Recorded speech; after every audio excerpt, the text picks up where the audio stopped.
de mettre vous-même dans la situation, de vous mettre vous-même dans la situation d'apprentissage que ce que vous avez appris, vous l'avez assimilé. Moi, je n'ai pas d'examen à donner à personne. L'examen, c'est vous qui êtes sur le terrain. Ce qu'on va faire, c'est qu'on va commencer à avoir, par exemple, sur le plan pratique, vous allez faire et si vous avez les résultats, c'est-à-dire que vous avez appliqué ce que nous avons appris. D'ailleurs, c'est ça même l'éducation. L'éducation ou bien l'apprentissage, ce n'est pas ce que le professeur vous donne un examen et puis tu fais l'examen, tu oublies tout ce que tu as fait. Ça, tu n'as rien appris, à mon avis. À mon avis, tu n'as rien appris. Tu as fait que reproduire ce que le professeur disait, tu as reproduit, tu penses que tu es intelligent, mais l'intelligence ne rentre pas comme ça. L'intelligence, c'est quand vous avez un concept et que vous maîtrisez ce concept-là, vous reproduisez et vous amenez les résultats, les savoir-faire. C'est ça dans le fond. Et on va voir aussi dans un autre module, je vais vous parler du savoir et savoir-faire. La différence dans certaines sociétés. Dans certaines sociétés, on va trouver, on vous exige d'apprendre pour vous dire que vous êtes intelligent. Vous n'êtes pas intelligent si vous reproduisez seulement ce que la personne qui vous enseigne dit. Ça, ce n'est pas de l'intelligence, c'est comme c'est la même chose comme un perroquet. Vous voyez, ce n'est pas ça l'apprentissage. L'apprentissage, c'est vraiment de comprendre les concepts et l'appliquer. Vous êtes avec une maman Denise, elle vous dit, ben, écoutez, on va faire par exemple la broderie, ça se fait comme ça. Elle vous dit, vous l'appliquez, vous utilisez, et c'est ça l'intelligence. Mais si ça vient seulement que, donc à la fin, on vous dit, ben, écoutez, fais ceci et puis fais cela, et puis bon, tu fais une fois, tu oublies, donc tu n'as pas appris. Tu as juste donc fait la présence. OK. Je ne rentre pas dans les détails de tout cela. De toute façon, on verra ces petits points de détails pendant les séances que nous allons faire. La semaine dernière, nous avons parlé, à moi, si quelqu'un a une question, je peux prendre. Dans les cas contraires, je vais continuer. Non? Question? Non. OK, je vais continuer et puis après, je vais faire la même chose à la fin. On va prendre une petite séance des questions-réponses. L'introduction à l'entrepreneuriat, j'avais dit, on va parler de la définition de quelques thèmes, des concepts et puis de la théorie. Alors, sur ces, on va essayer de voir qu'est-ce qu'on va commencer par quoi.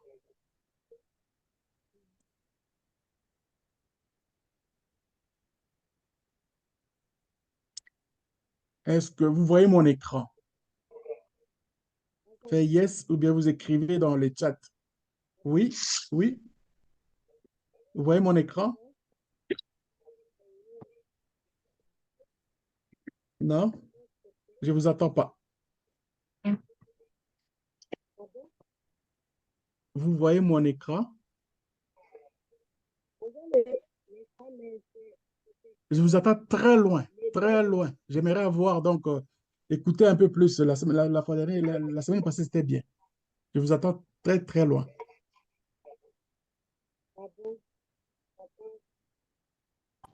Vous m'écoutez? Là, je t'attends maintenant. Merci. Là, c'est bon. OK. Est-ce que Ici, c'est bon.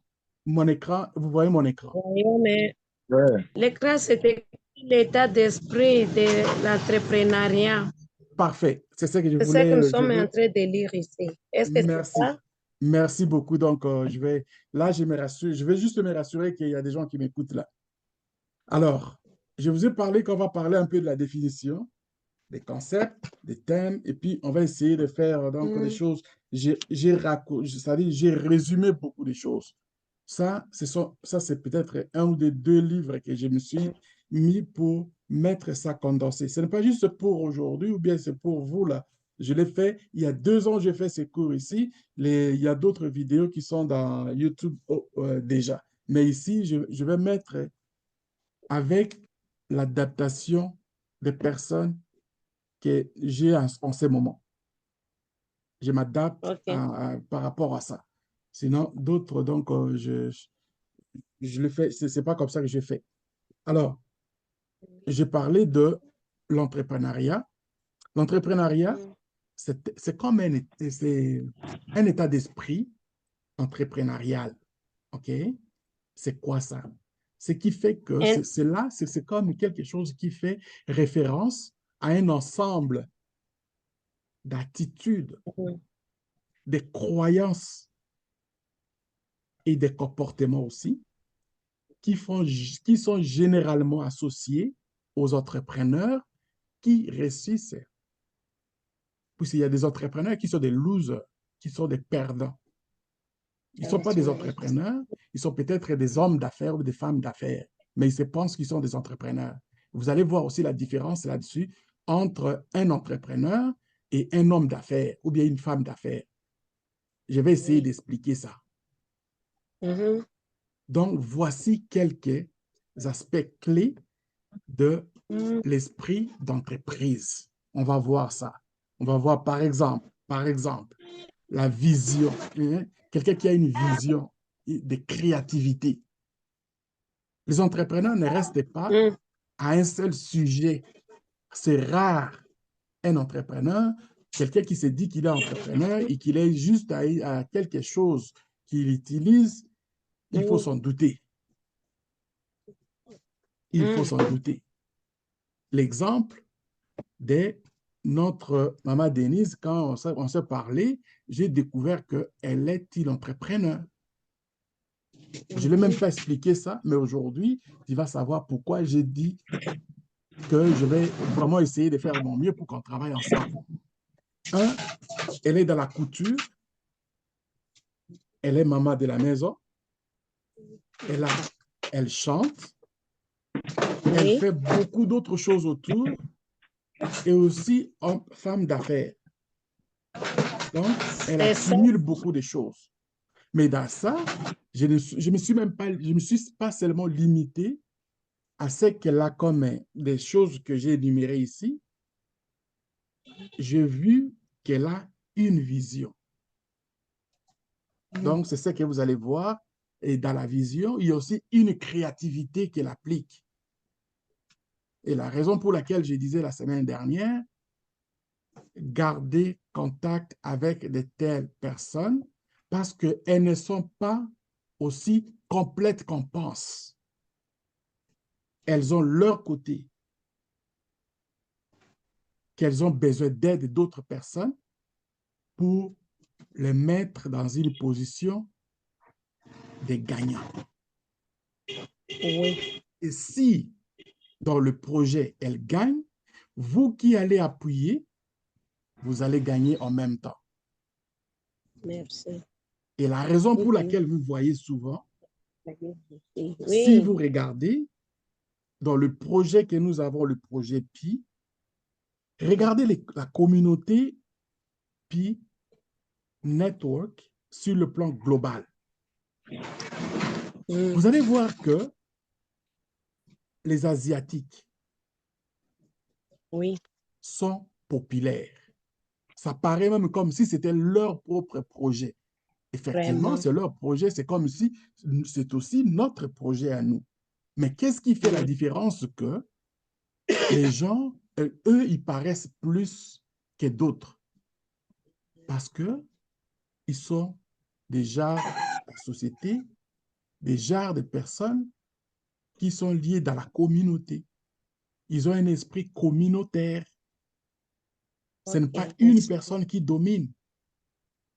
Une personne peut avoir une idée, mais l'idée reste que ça, c'est la personne a l'idée, mais il reste que cette idée va être exploitée pour la communauté. C'est ça la différence. J'espère que je me fais comprendre là-dessus. La différence, c'est, non, par pitié, si vous pouvez reprendre encore.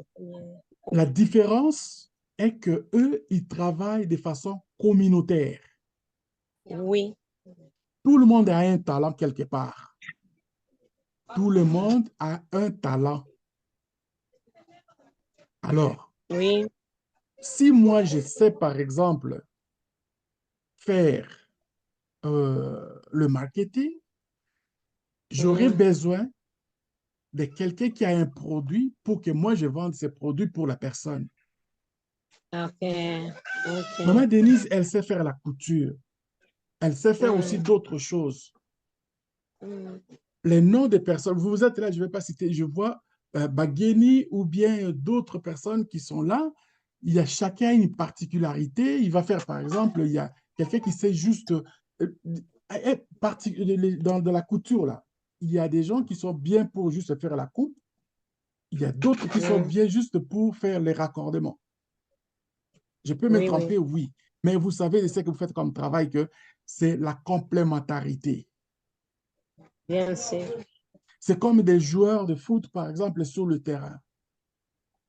Il y a un gardien, il y a des défenseurs, un défenseur droit et gauche ou central, un milieu de terrain, un attaquant. Ils se complètent pour faire une équipe. Mm, C'est de ça que je parle de l'esprit communautaire. ok. Et la réussite maintenant, c'est à tous. La réussite que vous allez faire, par exemple, dans votre cas, ce n'est pas, Mm, ne regardez pas juste Maman Denise, parce elle est une leader. Et être leader, ça ne veut pas dire que c'est elle qui doit tout faire. Ce qui est complètement comme utopique. Dans notre cas, on dit quand quelqu'un est leader, ben, si lui ne travaille pas, toute l'équipe est foutue. Non, on travaille tous dans la même direction. Mais Oui, vous c'est vrai. regardez le rêve de la personne qui a mis le genre sur le terrain. Il va vous dire, il a un rêve, il a une vision. C'est de ça que nous parlons ici, que vous avez un leader, par exemple, il a une vision et une créativité. Et la créativité, ce sont des gens qui sont animés par un désir, d'abord. C'est ça que j'ai expliqué la semaine passée. Il meurt d'un désir de créer quelque chose. C'est-à-dire, il a une vision. Les entrepreneurs ont une vision claire de ce qu'ils veulent réaliser et la capacité de penser de manière créative pour identifier de nouvelles opportunités et des solutions. Si on s'arrête juste à ça, là, je pense que mm, notre journée peut être comblée. mm. La journée peut être comblée. Vous avez un produit aujourd'hui, si on parle de la coupe et couture, je n'ai pas pris note par rapport à ça, mais je pense et je veux vous animer dans un contexte de l'entrepreneuriat. Oui, Et nourrissez-vous de cet espoir-là que vous êtes une équipe de personnes, vous êtes plus de 10 personnes. Et ces 10 personnes, vous avez aujourd'hui 7 machines. Dans ces mm, 7 machines, les 7 qui vont être occupées avec des personnes en train de coudre, vous avez peut-être 3 autres personnes ou bien 4, 5 d'autres personnes qui ne vont pas s'asseoir juste pour regarder. Je ne pense pas. Il y a des choses autour. Il va y avoir une rotation à un moment donné. Il peut y avoir une rotation à un moment donné. Il peut y avoir aussi à un moment donné que nous sommes maintenant dans l'étape de la productivité. Mettons, on a un projet, par exemple, on va dans les écoles. Je vous offre, je vous ouvre cette parenthèse-là. On est allé dans une école privée, une école publique. On dit, les enfants ont besoin des uniformes. Alors, on va s'organiser de livrer la marchandise avant la rentrée scolaire. Avant la rentrée scolaire, l'école a combien d'élèves? L'école a 300 élèves. Nous avons que 7 machines. Combien de temps ça va nous prendre pour sortir ces lots des uniformes, que ça soit prêt avant que les enfants commencent l'école? il faut savoir faire le calcul. Vous impliquez la notion de la mathématique. Peut-être la personne qui est comme votre leader n'est pas très forte dans la mathématique. Qu'est-ce qu'on va faire? On a des gens qui ont fait l'informatique. Nous avons des gens qui ont fait l'informatique. Nous allons appliquer des formules. Allez, sortez votre ordinateur. Vous prenez votre ordinateur, c'est quoi les logiciels qui peuvent nous aider pour faire, par exemple, sortir les calculs rapidement? Ah, on a Excel. Excel va nous faire le travail. Vous prenez les données, la base des données, vous rentrez et ça va vous donner le délai, ça va vous donner même les jours, combien de jours ça va vous prendre, combien de temps ça va vous... Vous savez à peu près. Vous savez que pour faire, par exemple, 10 uniformes, par jour, on peut produire, par exemple, 40 unités. Par semaine, on va produire autant et vous allez vous convenir par rapport à ça pour ne pas avoir les délais, les retardements dans votre productivité. Puisque quand vous êtes en affaires, il est important de respecter le délai, les livraisons. On vous dit, vous avez une quantité telle à produire, il faut se mettre ensemble, vous calculez, vous mettez le temps que vous allez, ça va, combien ça va nous prendre et combien ça va faire pour qu'on arrive à un tel résultat. Il est très important. C'est ce qui fait défaut des fois. Je ne sais pas, dans votre cas, si cela arrive, j'étais encore jeune, ma mère faisait la couture, mais à un moment donné, il y a des gens qui arrivaient que ils sont venus pour chercher, c'était plus pendant comme les temps des fêtes. La livraison était toujours difficile. Alors, il y a des gens, des tailleurs aussi à Kinshasa que j'ai vu, il y a des gens qui négligent, ils préfèrent faire le travail quand le client est là. Ça, ce n'est pas la bonne manière, je vous dis déjà. Quand le client est déjà dans l'atelier, ce n'est pas la place pour donner au client d'attendre pour prendre sa marchandise. Non.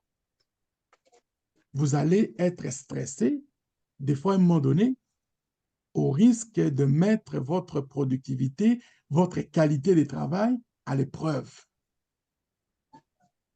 Essayez de faire le travail quand le client n'est pas là et quand le client est là, vous livrez la marchandise, le client va être content et la prochaine fois, avant d'avoir quelque chose, avant de penser à qui que ce soit, c'est votre atelier qui a déjà les travail. Et quand vous avez la rotation de ces gens-là, c'est-à-dire que vous avez du cash qui rentre, l'argent qui rentre. On appelle ça le service à la clientèle. Le service à la clientèle, ce n'est pas nécessairement à l'entrepreneur ou bien le leader de lui donner comme ce travail. En ce moment, là où vous êtes maintenant, même avec cette machine, vous pouvez avoir même 20 personnes dans l'atelier pour combler ce que je suis en train de dire là. Oui.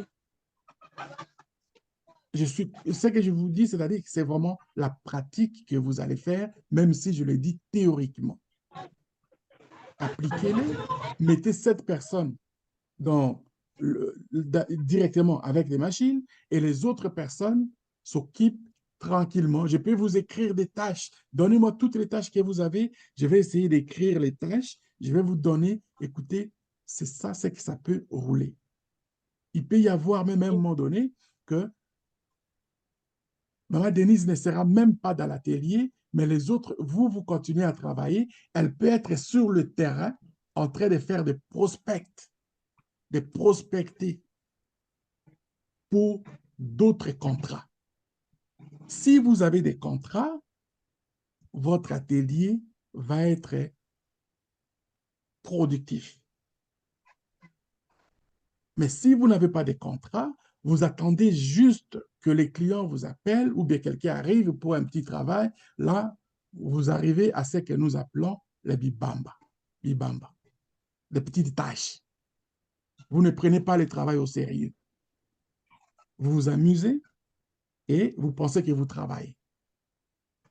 Prenez ça au sérieux, je vous garantis une chose, faites-les pendant 6 mois, pendant 12 mois, votre productivité est à l'épreuve, tout le monde sera content et vous allez même, à la limite, à un moment donné, si vous n'aviez jamais pensé, vous allez avoir chacun un petit salaire que vous allez mettre au lieu de vivre juste avec deux revenus ou ci ou ça. J'aimerais attendre ça, qu'on s'est organisé, voici notre compte bancaire qui fonctionne. Le roulement est de. Les roulements de quoi? Les roulements de tout ce que vous avez comme contrat. Par mois, vous allez voir votre revenu de l'entreprise qui va commencer à à se faire voir. Et la suite, ça va faire que vous pouvez ajouter d'autres services à long terme que je vais vous dire peut-être quoi faire. Oui. La première des choses, c'est d'être sérieux, de mettre des tâches à tout et chacun, de savoir qui fait quoi. Il ne faut pas que le travail reste sur la tête d'une personne. Il faut que, si vous voyez que telle personne ne performe pas à cette place-là, essayez de faire une rotation. Vous êtes la majorité, vous avez des gens de tout âge, que ce soit des jeunes, des moins jeunes, des petits. Essayez de voir qui sait faire quoi. Et si vous savez faire quelque chose bien, faites-le bien, restez là longtemps pour que vous puissiez devenir professionnel. Il n'y a personne qui est né professionnel, mais on le devient. Comment on devient professionnel? C'est à force de faire la chose chaque jour. À force de faire ça chaque jour, vous allez vous améliorer. Au début, vous allez faire des erreurs. Après, ça va devenir normal. Une fois que vous êtes arrivé à un certain niveau, vous allez commencer à montrer aux autres. Là, vous vous sentez maintenant que vous êtes professionnel. Et tranquillement, vous allez voir que votre atelier va avoir, par exemple, 7 professionnels sur les machines et peut-être 10 autres professionnels sur le terrain, savoir comment trouver des contrats. On va trouver des contrats où? On va me dire, mais vous allez trouver, qui va vous trouver des contrats? OK. Ça, c'est une autre affaire. Pour moi, trouver les contrats, si j'étais avec vous, je me donnerais cette tâche-là. Parce que je suis dans le marketing. Je me donnerai cette tâche-là. Je vais vous dire, un jour, la semaine passée, je vous ai demandé, est-ce qu'avez-vous des banques sous le plan Oui. à Goma? Oui. Les banques ont besoin des uniformes. Moi, je vais provoquer pour que tous les gérants de banques trouvent moyen à habiller leur personnel avec des uniformes. Merci. Si j'étais à Goma, vous avez un international là-bas, on dit maintenant que c'est un aéroport international. J'irai à l'aéroport, je vais rencontrer toutes les compagnies qui travaillent là, les compagnies d'aviation qui sont là, les compagnies, donc c'est-à-dire les compagnies même des livraisons qui sont là, ce sont des gens qui, moi, je vais vendre les contrats pour avoir les uniformes.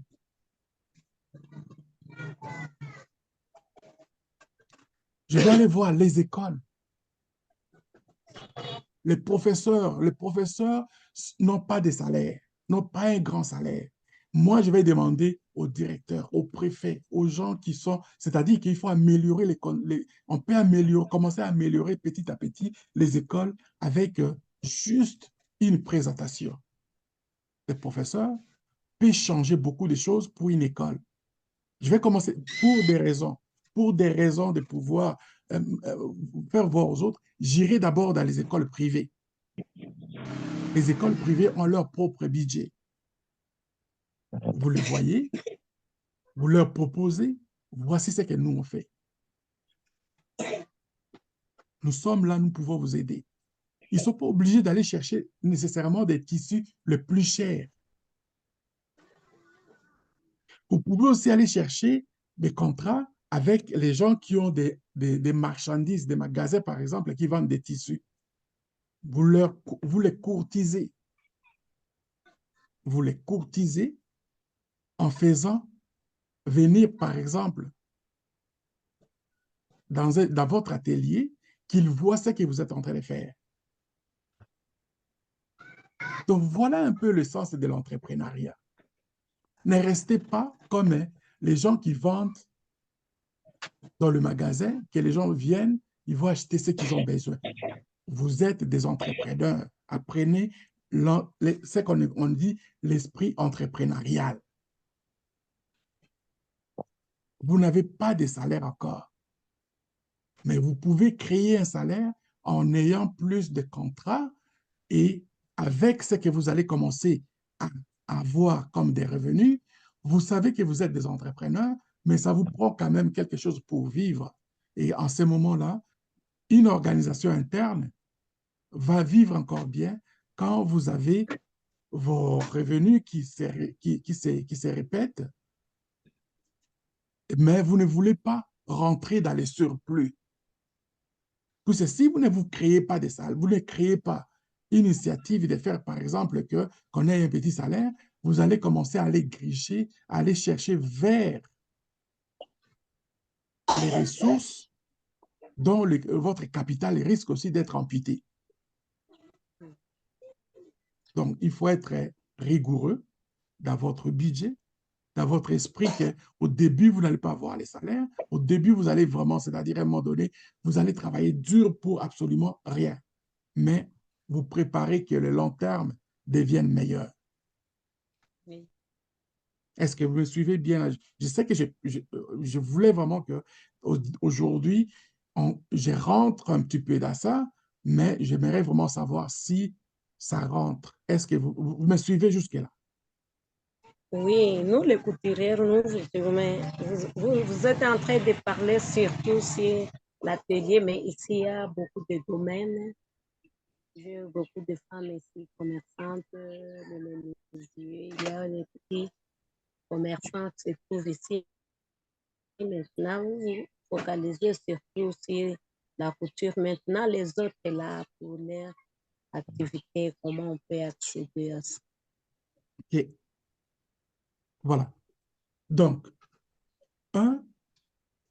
je vais prendre, à part cette séance ici, j'aimerais, par exemple, maman Denise, un jour on va s'asseoir, tu vas me dire les secteurs d'activité qui performent, qui donnent une couleur à Goma, quelque chose qui motive les gens. C'est-à-dire, ça peut être aussi dans le tourisme, les gens qui sont dans le tourisme, qu'est-ce qu'ils voudraient avoir? Et tout ça, c'est très important. Les secteurs qui peuvent vous apporter du boulot, il faut les savoir. Et une fois que vous les avez, vous mettez une liste. Vous regardez les personnes. Vous avez par exemple des gens qui ont fait, qui ont étudié dans d'autres. C'est-à-dire, nous, on est des vendeurs déjà. Moi, je considère que tout Africain est déjà vendeur. OK?